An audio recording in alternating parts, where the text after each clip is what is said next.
We're living in one of the coolest timelines ever. See, right now, you could go online and get a masterclass on becoming a businessman from a literal war criminal.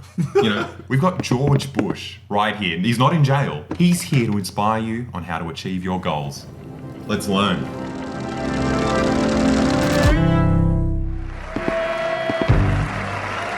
Ladies and gentlemen, the President of the United States. He's walking in the room, everybody. There is nothing like standing in front of a boisterous crowd coming down the stretch of a presidential run. I recognize very few people watching this will become president. Before I was president, I owned a small business. Whoa! Wait. This is crazy. He's kind of Cuban. He's kind of hot there as well. Yeah, he looks like you. Dude, I was going to say, I didn't want to say it, but he looks a lot like my dad in this picture. There is one photo of my dad, identical. Yeah. A little bit more like me. If I had more of a tan. And you spend more time in that. Where is he? Texas? So I could be president. Yeah. I'm feeling it. Even a tanned guy like you. Yeah. I was part owner of the Texas Rangers. What Texans can dream.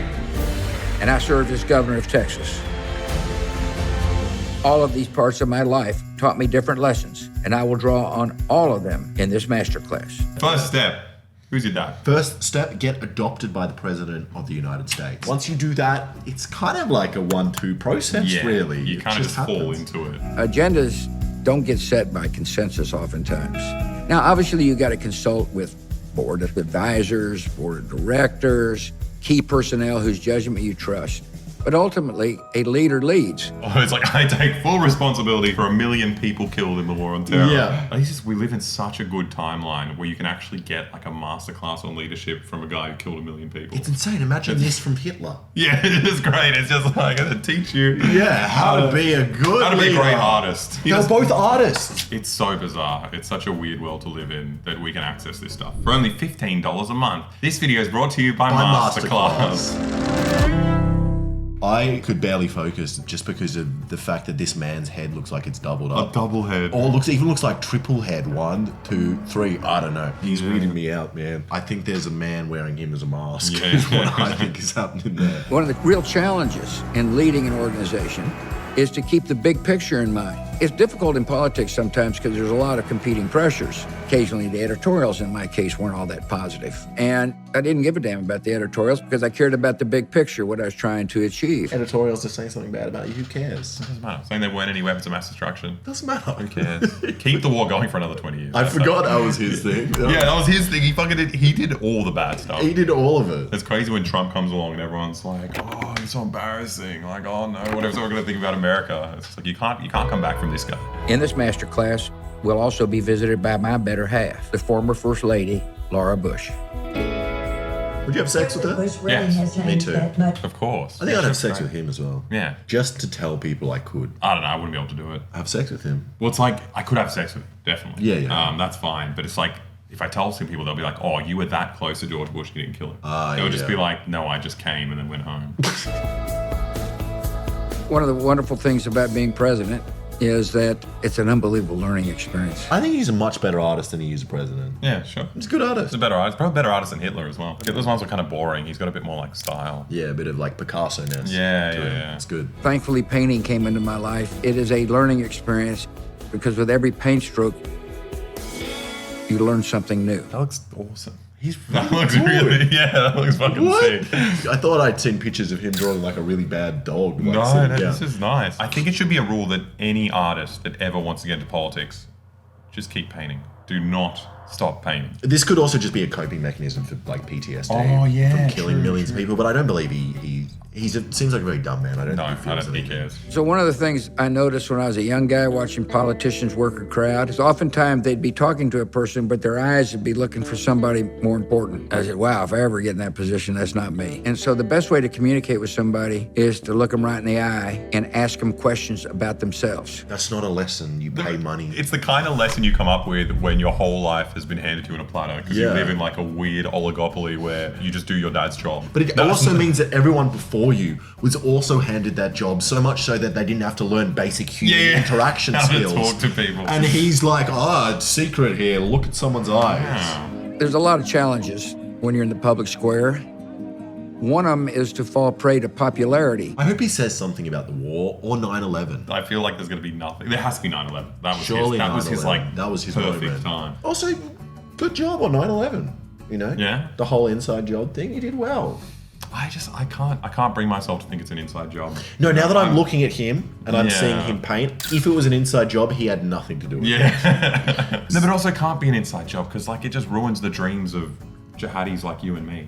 Yeah. Like if it was an inside job, what have we got? We can't do anything. You can't win unless you're more popular by one vote. I understand that. I mean, you got to be popular on election day. But I happen to believe that if you chase popularity, you're going to end up being unpopular. But you also didn't win the election. Yeah. It's just a crazy thing to talk about. Was it Jeb? What was his brother like worked at Fox News and they called the election? Well, wasn't there a million things about the ballot things, the stamping of the... Hanging Chad. Expert witness for the Bush campaign rejected one claim of Democrats that Chad buildup inside many voting machines meant lots of missed votes last month. 9,000 votes from Dade County have never been counted. Maybe he's genuinely forgotten. Maybe he's old. And he's like, that's why I cheated. This actually is inspiring because what it's teaching me is that I can do so much evil shit and my conscience might not even feel bad when I'm older because I will just forget and I'll just paint and fuck my wife and it'll just be a great time. It's probably because it's so accepted. Like, if you're getting a masterclass because of your war crimes, you don't feel bad. No. It's only No, if no, people make you think you've done something wrong. It's like also, I mean, like in a real world, you should be in jail. Yeah. That's usually a way Yeah. to think, oh,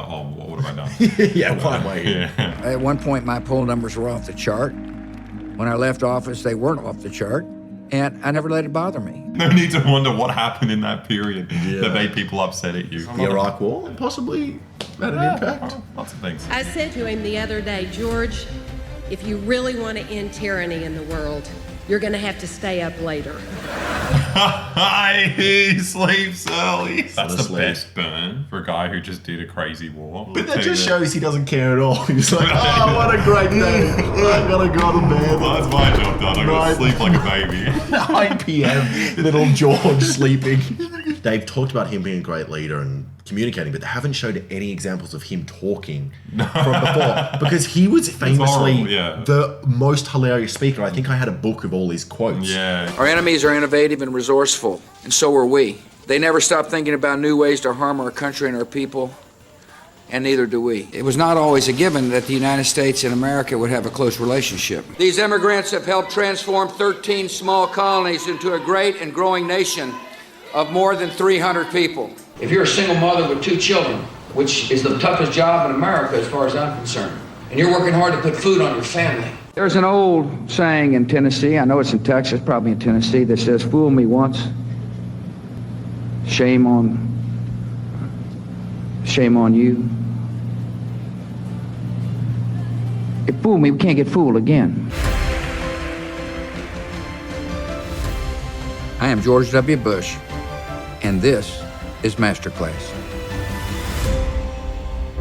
That's blood. It's blood. He's gonna teach us how to kill. He's finally gonna do it. Okay, I'm saying. thank So God. this is this fucking This foreplay. foreplay, what is he talking about? This is what we came here for. Okay, let's keep going. How to wash blood out of a suit.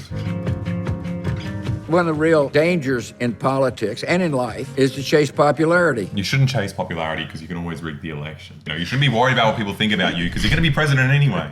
It doesn't matter. It doesn't matter. Yeah, it's so funny because he's literally proving that he rigged the elections. Yeah. He's like, you know what? Don't Who cares worry what they about think? votes. Who cares? Yeah, don't chase them. Yeah. They'll come to you if you know the right people. Good lesson. For a leader, you've got to make decisions, and if you do so based upon the Gallup poll, then you're a lousy leader. Why are you a lousy leader? If, let's say, everyone's saying get out of Iraq because we don't want our soldiers to die, you're just like, Polls, you can't trust polls. It's important to develop a framework that allows you to make decisions based on a set of values and principles. After 9/11, my administration laid out a set of principles to deal with threats before they fully materialize. The war on terror will not be won on the defensive. We must take the battle to the enemy and confront the worst threats before they emerge. This is insane. This is such a crazy thing to have. Just have him just like gloating about destroying like an entire region of the world. we have to destroy the entire country. Yeah, forever. Forever. What does this have to do with being a leader, though? What if I'm looking at it, I want to be a business guy? He's like, you got to go invade. You got to invade Iraq. The Bush Doctrine developed right after 9/11. I thought long and hard about it, and I meant it. I love just like how far away the possibility of him ever being persecuted for war crimes. He didn't come out on the show and be like, it was 100% me. It was all my idea and that's why I'm the smartest. Yeah. And it's just like, if there was any kind of real international criminal court, you look at that and you're like, oh, you did it. Like, you're the guy. It's insane. You just don't even have to think about that because you live in a world where that's never a possibility. No, of course, because the president of the United States is protecting you. Yeah. No, it's actually an American law. Like, if an American politician or someone gets sent to a war crimes tribunal in The Hague, America will invade the Netherlands. That's awesome. That's what it says. It's just that is the law. If anyone's ever tried, they will invade the Netherlands. If I was Netherlands, I would move this war crime tribunal somewhere else. So like, No, I think it doesn't matter where the tribunal. They're just going to invade the Netherlands. Just make an example out of them. Whether you're a manager of a corporation, a manager of a nonprofit, or president, when you say something, you got to mean it. I think it is getting to him. I think these get little flashes, little flashbacks. You think that was him going? That was a weird thing to do. He's either PTSD or really dumb. I guess the dumbness would counteract the PTSD because the Middle East is so far away, he probably wouldn't realize like how many people he killed. Or that they're real people at all. Yeah, for a second I thought he was like, what have I done? And then like, wait, it's a masterclass. You say it, you got to mean it. And I meant it. As a customer, you've purchased this and you're trying to learn something. Yeah. So far, you'd be kind of upset. I think the only thing I've learned is look at people's eyes. I mean, But you've only taken that in because you're autistic and you don't do that. Yeah, so for someone else... Not a great lesson. And I'm thinking like, if you're watching this, you'll feel ripped off. But then again, if you watched it with the intention of learning something, you're like, I got to learn from George Bush. You're not smart enough to feel like you've been ripped off. Yeah. And sometimes I had information that the American people didn't know and weren't allowed to know, and therefore had to make decisions what was best for the country on knowledge that wasn't evident. Is he talking about weapons of mass destruction? That's what he's talking about now. He's like, I knew that it wasn't real. But that's just the nature of leadership. And so long as you're guided by principle, and so long as you're guided by a cause greater than self. That could be racism. My cause bigger than self is I'm a racist, and I want to kill every Jewish person. My cause is holy war, which is what he was saying. He's like, we've been chosen by God to fight these Muslims. At a meeting with Palestinian leaders in June 2003, then President Bush reportedly having claimed that God told him to go to war. Mr. Bush reported as having said, quote, God would tell me, George, go and fight those terrorists in Afghanistan, and I did. And then God would tell me, George, go and end the tyranny in Iraq, and I did. That's not inherently a good or inspiring thing. Well, I'm glad he's just admitting to this. This makes me like him a little bit more. No, I love him. Watching this, I actually love him. It's just like seeing a manifestation of the perfect life. You can endure criticism because it's going to come. Criticism is don't kill kids. It's like a pedophile be like, you can keep doing it, you just got to deal with the criticism. You can't it's a greater cause. They can't get in your head. It's a greater cause. After I made the decision to remove Saddam Hussein from power in Iraq. It's not. I love that just the American president be like, that's why I decided to get rid of him from power. Assassinate the man. Well, no, he just voted really hard in Iraq. Once in Iraq, an objective was to help a new government stabilize the country and give people a say in the future of their country. But not when you're the leader of the country, people don't get a say. No. But this new country that we're going to make, then they'll have a say. Perfectly democratic, yeah. And then he's just like, and somehow we end up creating ISIS. It's important not to focus on the criticisms. A lot of people out there that just want to bring you down. Yeah. It doesn't matter. That happens when you're making a business sometimes. Sometimes you create ISIS. And you need to overlook that. But keep on creating pushing. ISIS. The American people were becoming restless. Members of Congress, said, enough's enough, let's get out. And I was confronted with a choice. Do I accept failure by pulling troops around but letting everybody fight it out inside the country? Or do we strive for success, which is an ally in the war on terror and a relatively stable country? And what I chose was number 3, bigger failure. He views a political event like war not as something that actually affects people, but just as a win or loss. Yeah, for him, personally. This is all a voting thing. They won't like me if I pull out. But also, the consequence is me admitting that I was wrong. Yeah. And it's just like, do I accept that?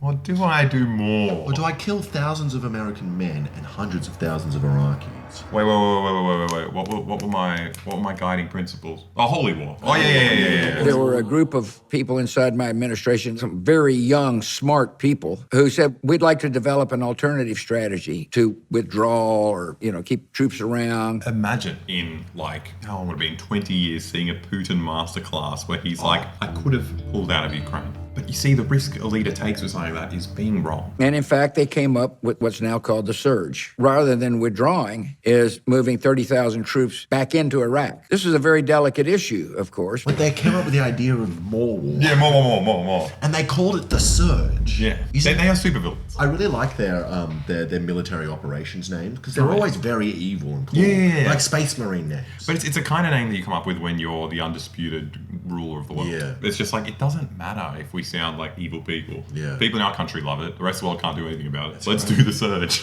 Let's do the surge. The military was cautious, and yet we developed a clear plan with goals. I mean, the goal wasn't putting 30,000 troops in. I wasn't expecting this masterclass for him to talk about the history and reasons for his actions so much. No. I'm almost thinking that he's going to accidentally slip and just admit something he's not meant to. And the problem is, no one's paying $15 to learn anything from him. Yeah. So, like, we might be the first to find out him admitting to war crimes.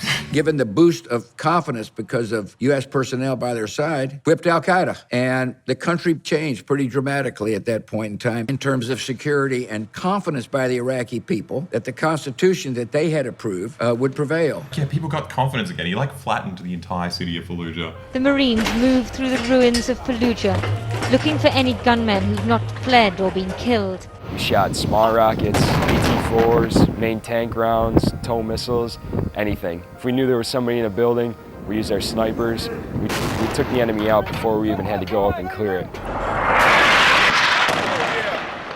It's just so funny having no perception of what happens in the real world. I mean, I met with a lot of the families of the fallen who, obviously want to talk about their child, but they wanted to know whether or not my decisions were based upon politics or the strategic good of the country. Forget about my kid. What about your goals? Yeah, I want to hear about you. Talk to me. That is one of the most psychopathic and sad things I've ever heard. Like, sure, they want to know about their kid. And he even said it. He's like, they want to know about their kid. Sure, but, let me stop you there. Sir, my child has died because of a decision you've made. But the thing is, that's actually probably true. I don't know. Well, I feel like the way people talk about presidents over there. Yeah, but when people talk about North Korea, like, oh, crying because your leader died. Oh, your son has died. Yeah. And you're still like, how did you feel, sir? It's way worse than stories you hear about North Korea. Oh, it's so fucked. Why would you not murder that man straight away?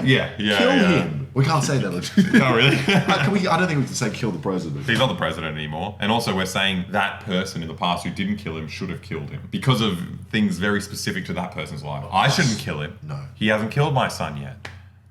Okay. Asking questions is a really important part of managing. I found that when I could question the author of a paper, I learned a lot more quickly. Because he can't read. It's such a good setup. He's like, I get handed a stack of paper and I look at it and I go to the person who wrote it, what is this?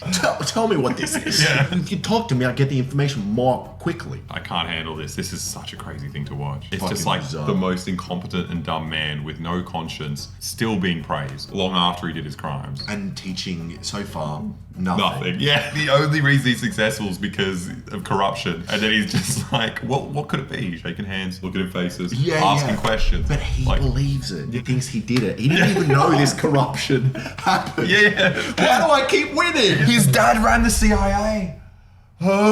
If this was any other country, I mean, that country would be wiped off the face of the earth by America. By America, yeah. But it's just like any country that had this level of just like insane corruption and just bloodthirstiness. I suddenly had an out-of-body experience. I feel like I'm living in a crazy timeline. Yeah, I feel like that as well. This is you're literally. I feel like this is Hitler. I'm just like, how are we watching this? How is this allowed on TV? I learned more when I was able to question them. They call me the knife. The butter knife. What? What's happening? He looked like he got really thirsty and his teeth disappeared. But it's like, I love it. Everyone around him is laughing. Why is the knife not afraid to ask questions? Yeah. Why is the butter knife not afraid to ask questions? But also, it cuts through the fat. Have you noticed he starts laughing as a cue? Like he's doing it for a while, he's like, and looking around nervously, and only when they notice that he's doing that, they start laughing 5 seconds later. Yeah, what's going to be great is when he does that because he's dying. Yeah. They'll be like, oh, George is doing the theater game, wants to make us laugh. And I'll be like, good on you, George. Oftentimes, you get a briefing from somebody and, by God, I'm going to show the president how smart I am.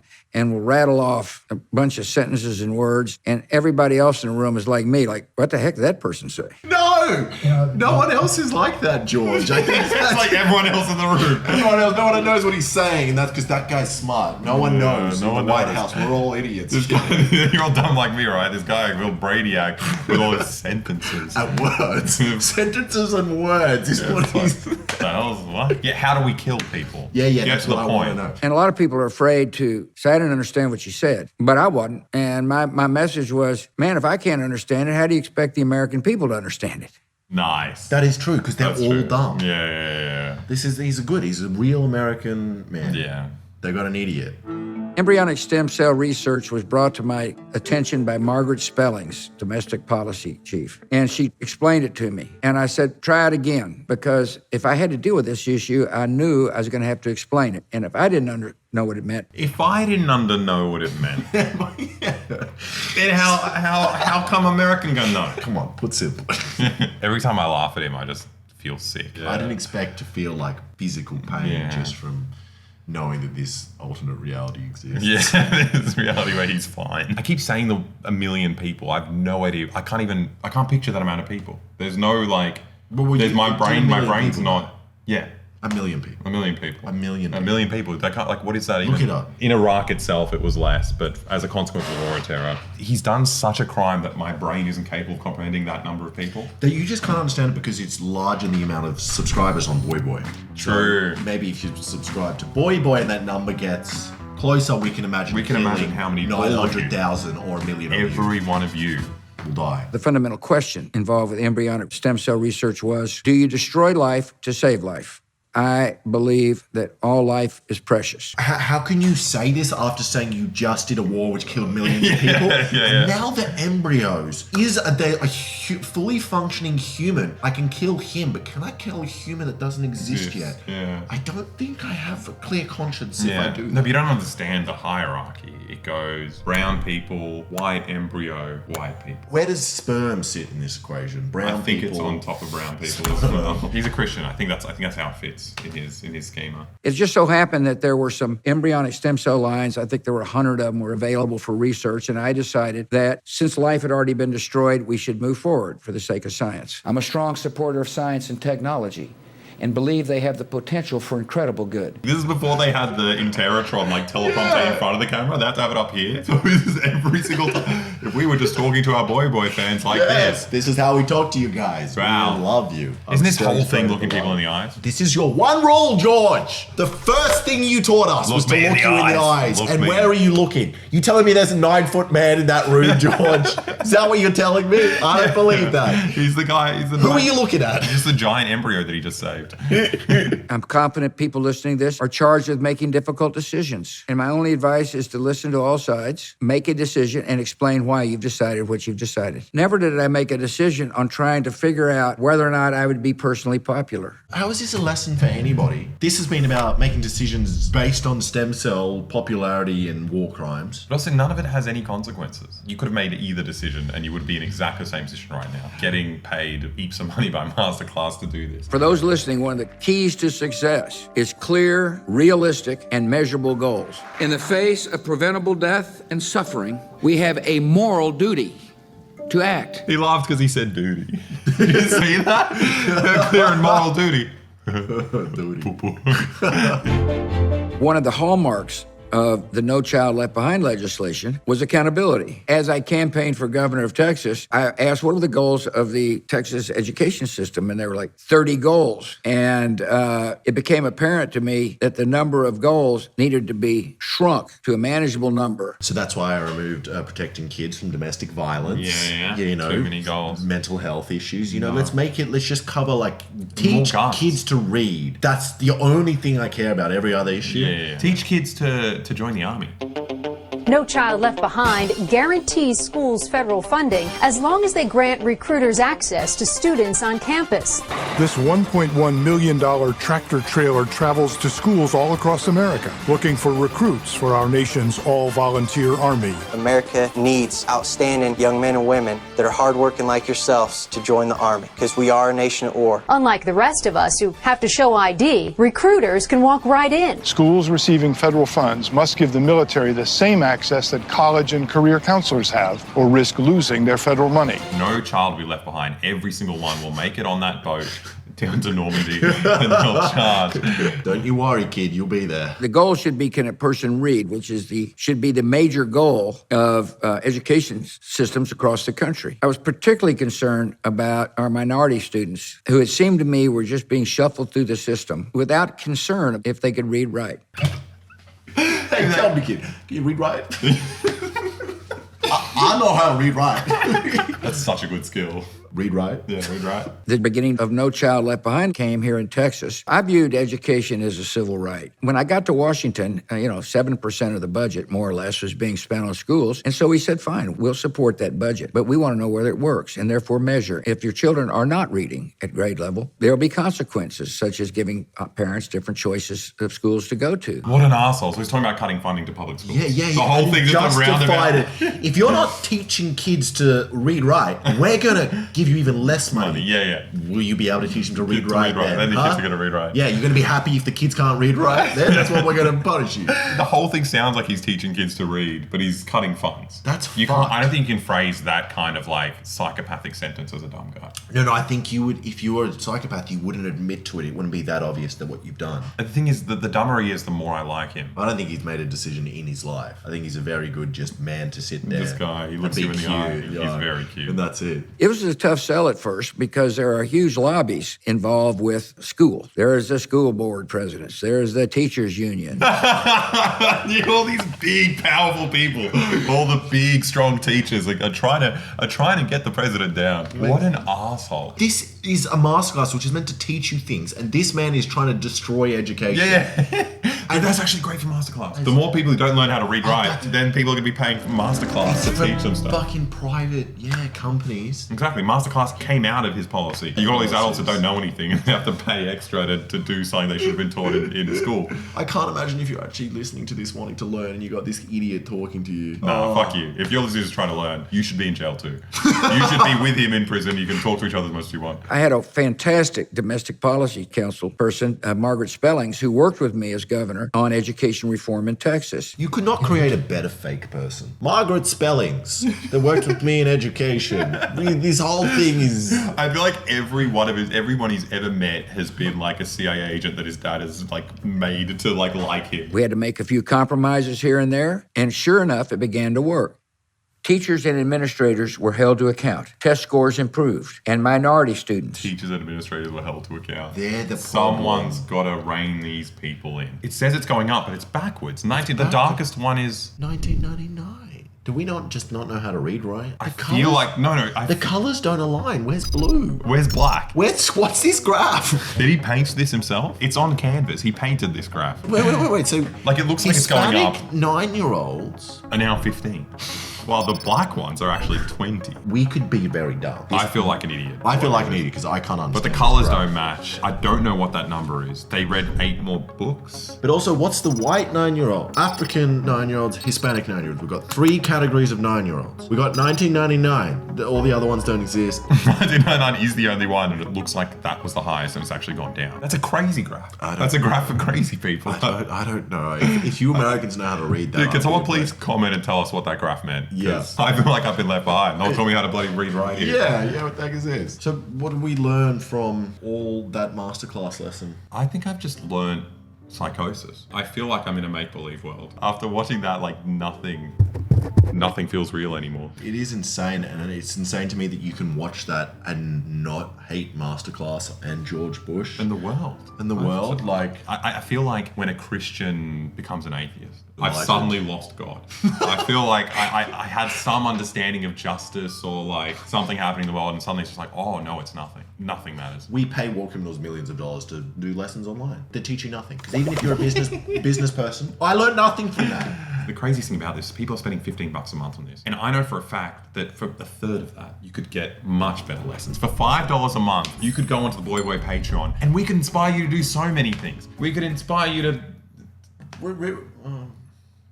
Can't you learn to read right with us? We read right. We can read right. We read right all day. Come on, Boy Boy, $5 a month. Read right. Read right. I think if you're a real estate agent in this market, it's like selling ice to Eskimos. There's more buyers than there are properties, and supply and demand. Eskimos don't need ice. So I thought ice to Eskimos was like a scammy thing. Yeah. Isn't that like a thing like saying that's how good you are? You could sell ice to Eskimos. Yeah. Not like it's like selling ice to Eskimos. Used it wrong. Things are so easy. It's like selling ice to Eskimos, something that's very hard to do. It's like selling sand in the desert. Just very, very simple.